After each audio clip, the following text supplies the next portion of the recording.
आज वायुमंडल की संरचना के बारे में टीजीटी का क्लास होगा, जिसमें वायुमंडल एक ऐसा ग्रह है जो सौर मंडल में ऐसा ग्रह है जिसपे है सो वायु का आवरण घिरा हुआ है। ये आवरण कई गैसों का है और ये गैसों के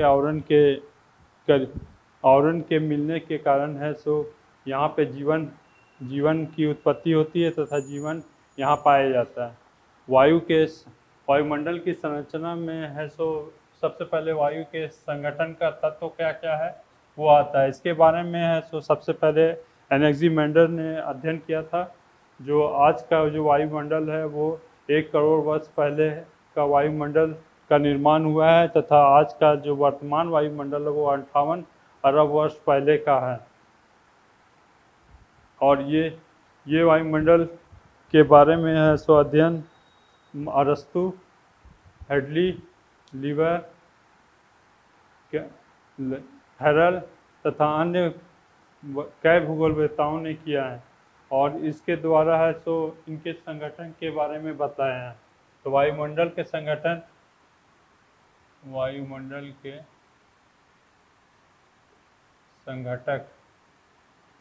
संघटक में सबसे पहले आते हैं गैस, दूसरा है जलवाष्प, तीसरा है गुप्त ऊष्मा, चौथा है धूलकण। गैस करीब 9 गैसें हैं सो इस वायुमंडल में पाई जाती हैं जो इनमें महत्वपूर्ण भूमिका निभाती है। जिसमें nitrogen, oxygen, argon, carbon dioxide, neon, helium, krypton, helium, hydrogen और ओजोन। ये गैसें हैं सो इनका है सो अलग अलग महत्वपूर्ण क्रिया करते हैं और इनकी रोल है सो अलग अलग है। इनकी जो क्रियाएं हैं वो अलग अलग और इनके भार के अनुसार इसे 2 भागों में बांटा गया है। एक है भारी गैस और एक है हल्की गैस। भारी गैस में हाइड्रोजन, ऑक्सीजन, नाइट्रोजन और कार्बन डाइऑक्साइड है। और हल्की गैसों में है नियॉन,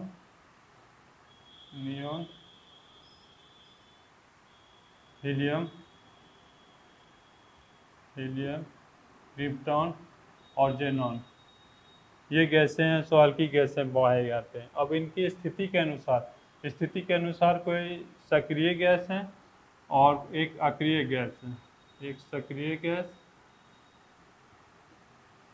और एक अक्रिय गैस। सक्रिय गैस में है कि ये गैस इनका है सो आयतन और ये इनका वॉल्यूम है सो कभी घटता नहीं है। ये एक ही आकार के पाए जाते हैं और ये हमेशा एक जैसा रहते हैं, जैसे ऑक्सीजन, नाइट्रोजन, आर्गन।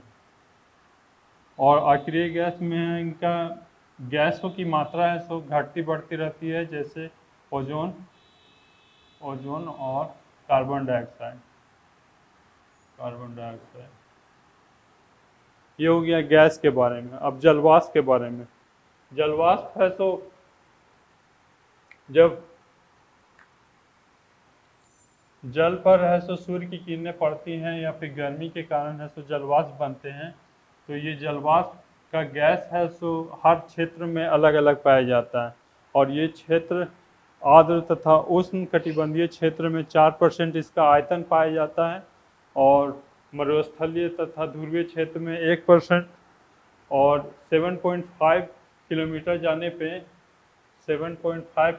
जाने पर है सो जलवाष्प की मात्रा है सो नगण्य हो जाती है। इसका मात्रा है सो नगण्य हो जाती है।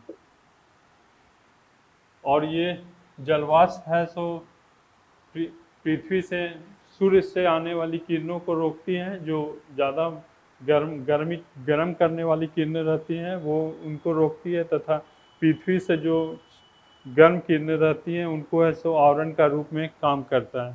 तो ये जलवाष्प का काम करता है। अब है गुप्त ऊष्मा। गुप्त ऊष्मा है सो जब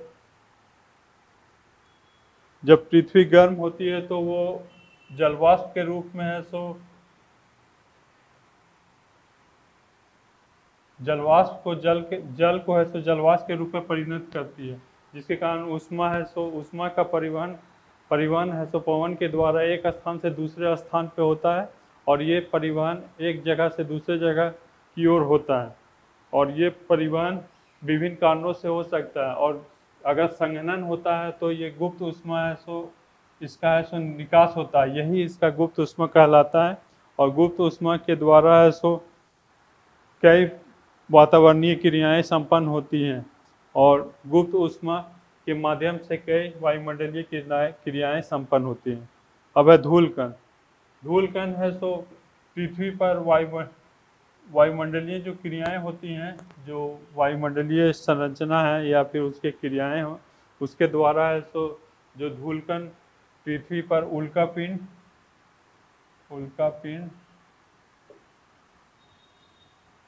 उल्कापिंड या फिर समुद्री लवणों के द्वारा, समुद्री लवणों या मरुस्थलीय धूल के कारण पृथ्वी पर टिकी रहती हैं। ये पृथ्वी के घूर्णन गति के कारण होते हैं। और जब औद्योगिक धूल या फिर औद्योगिक धूलकण या अन्य पृथ्वी के लवण है सो ये धूलकण के रूप में जब पृथ्वी पर रहते हैं तो इसके द्वारा है सो एक नाभिकीय केंद्र के रूप में है सो इसका जलवाष्प का नाभिकीय केंद्र के रूप में इसका केंद्र विकसित होता है, जो जलवाष्प को ग्रहण करता है। और इसके द्वारा मेघ, कोहरा और वर्षण क्रियाएं संपन्न होती हैं। और ये धूलकण है सो पृथ्वी का इंद्रधनुष बनाने में तथा सूर्यास्त के समय लालिमा बनाने में तथा मेघ का रंग बनाने के लिए काम में आता है। तो ये हो गया वायुमंडल के संगठन। और वायुमंडल के संरचना, वायुमंडल के संरचना में इसको है सो 5 भागों में बांटा गया है।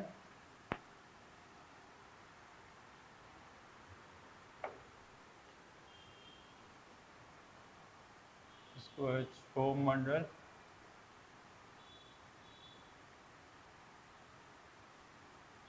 दूसरा है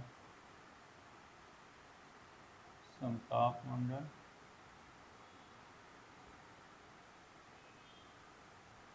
तीसरा है मध्य मंडल, चौथा है आयन मंडल,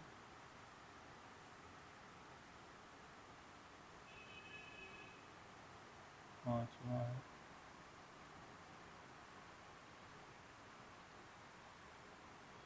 वायुमंडल।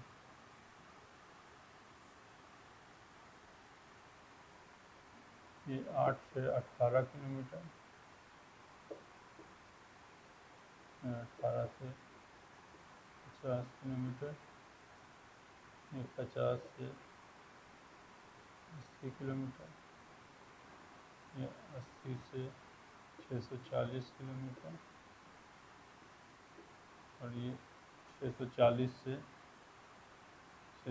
किलोमीटर से 1000 किलोमीटर तक है। ये वायुमंडल के संरचना में क्षोभ मंडल, समताप मंडल, मध्य मंडल, आयन मंडल और बाह्य मंडल आते हैं। क्षोभ मंडल का ध्रुव की ओर है सो इसका क्षेत्र 8 किलोमीटर से लेके 18 विषुवत रेखा में 18 किलोमीटर तक है। उसके बाद फिर समताप मंडल का 18 से 50 किलोमीटर तक है। उसके 50 से 80 किलोमीटर तक मध्य मंडल है। उसके बाद आयन मंडल 80 से 640 किलोमीटर तक है। उसके बाद 640 से 1000 मीटर तक बाह्य मंडल है।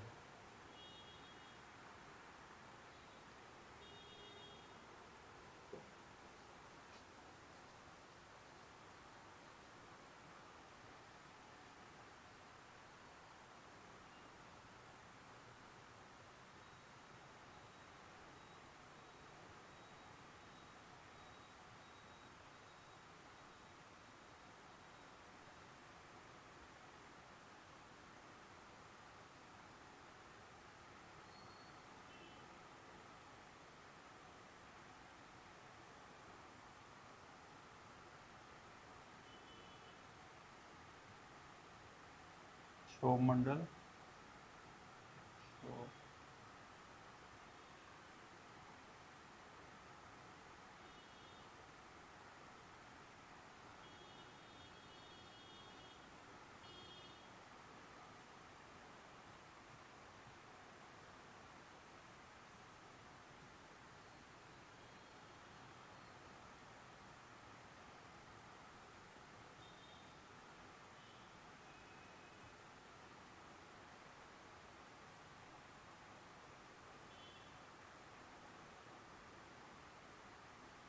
ये सब ताप मंडल,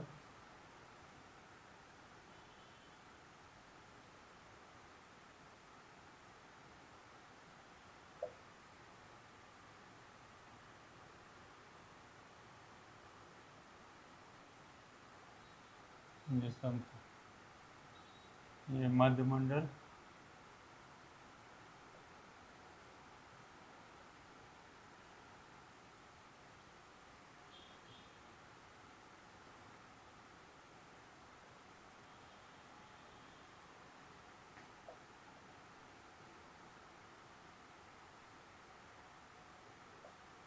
ये आयन मंडल,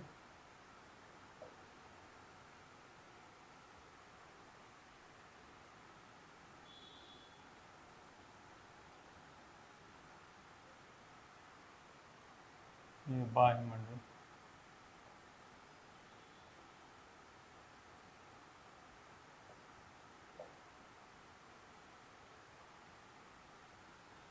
क्षोभ मंडल, क्षोभ मंडल में ये 8 किलोमीटर से 18 किलोमीटर तक मानी जाती हैं।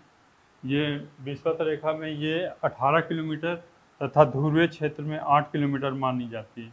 और जितने भी वायुमंडलीय क्रियाएं हैं वो यहाँ संपन्न होती है, जैसे तड़ित चालक, वर्षा, मेघ इत्यादि है सो यहीं पे होता है।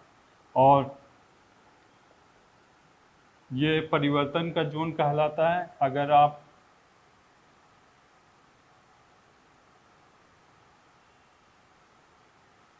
100 मीटर तक जाइएगा तो 1 किलोमीटर तक जाइएगा तो 6.5 मीटर, और एक 6.5 सेंटीग्रेड है सो कम होगा। और 350 मीटर चाहिएगा तो 100 कितना 1000 किलोमीटर तक जाइएगा तो 6.5 सेंटीग्रेड तक है सो कम टेम्परेचर है सो कम होगा। और इन पर है सो सभी क्रियाएं संपन्न होती हैं, वायुमंडलीय क्रियाएं संपन्न होती हैं।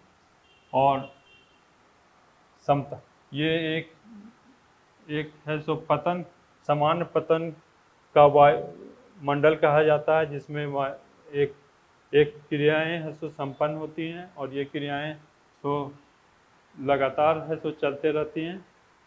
उसके बाद है सो समताप मंडल आते हैं। समताप मंडल में है सो यहाँ का तापमान है सो समान रहता है। और यहाँ पर वायुमंडल की वायुयान है सो उड़ाया जाता है। और इसी मंडल पे है सो 20 किलोमीटर की ऊंचाई पर है सो लेयर में गर्म अधिक गर्म हो जाता है, क्योंकि यहाँ पे ऐसे ओजोन लेयर पाया जाता है। ओजोन लेयर पाया जाता है। ओजोन लेयर गर्म होने का कारण है कि जो पृथ्वी से, सूर्य से जो अल्ट्रावायलेट रे आता है वो इसको गर्म कर देती है, जिसके कारण है सो इसका तापमान है सो बढ़ने लगता है। इसका तापमान है सो राइज करने लगता है। उसके बाद मध्य मंडल में आते हैं तो मध्य मंडल में यहाँ पे है सो तापमान है सो गिरावट आती है। करीब यहाँ पे तापमान का गिरावट -100 सेंटीग्रेड तक पाया जाता है, जो सबसे कम तापमान वाला मंडल है। उसके बाद आयन मंडल पे आते हैं। आयन मंडल को है सो डी लेयर, ई लेयर, एफ लेयर और जी लेयर में 4 लेयर में बांटा गया है। डी लेयर में ये लेयर में है सो जो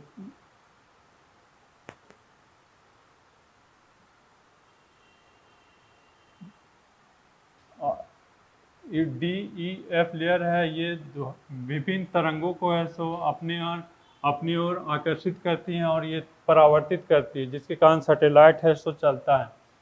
ये विभिन्न तरंगों का लेयर कहा जाता है। और यहाँ पर डी लेयर में है सो लघु और मध्यम किरणों का है सो अवशोषण होता है, तरंगों का अवशोषण, रेडियो तरंगों का है सो अवशोषण होता है। ई लेयर को है सो हेनरी हेनरी हॉवलिसाइड लेयर कहा जाता है। इसमें है सो ध्रुवीय ज्योति का है सो विकास होता है। ऑरोरा जिसको कहते हैं ऑरोरा रेस, ऑरोरा जो उत्तरी ध्रुव में है सो ऑरोरा बोरोरिस, और ऑरोरा दक्षिणी ध्रुव में ऑरोरा ऑटोलिस के नाम से जाना जाता है। इसमें है सो मध्यम तथा तरंग दैर्घ्य है सो मध्यम तथा लघु तरंग दैर्घ्य है सो ये परावर्तित करता है। उसका बाद है सो एफ लेयर को ऑलेप्टिन लेयर कहा जाता है। ऑलेप्टिन लेयर होने के कारण है सो ये लघु तरंग और मध्यम तरंगों को है सो परावर्तित करता है। और जी तरंगे हैं सो लघु तरंगे और मध्यम तरंगों को है सो एक जगह से दूसरी जगह है सो परावर्तित करता है।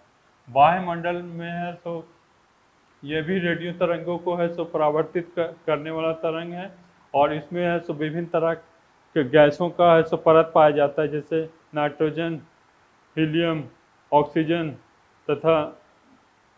तथा अन्य गैसों का है सो इसमें है सो लेयर पाया जाता है। अगर 1000 मीटर के बाद है सो इसका स्थिति है विरल हो जाती है और 10,000 किलोमीटर तक जाने पर ये अंतरिक्ष में समा जाता है।